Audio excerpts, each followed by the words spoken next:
بسم اللہ نحمدہ و صلی علی رسول الکریم۔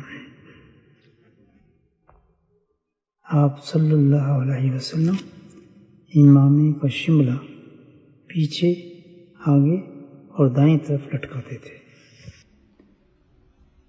آپ صلی اللہ علیہ وسلم شملہ دونوں شانوں کے درمیان بھی لٹکاتے تھے، اور کبھی دائیں بھی اور کبھی بائیں بھی۔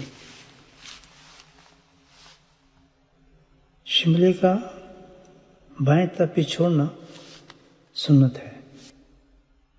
حضرت عمر رضی اللہ تعالیٰ عنہ فرماتے ہیں کہ وہ منظر میری آنکھوں کے سامنے ہے جب آپ صلی اللہ علیہ وسلم خطبہ فرما رہے تھے اور آپ کا شملہ دونوں شانوں کے درمیان تھا۔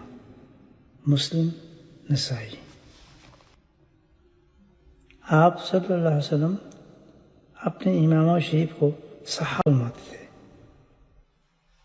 اللہ سبحانہ وتعالی ہمیں نبی کریم صلی اللہ علیہ وسلم کی امام شریف والی سنت کو اپنی زندگی میں اتارنے کی توفیق نصیب فرمائے۔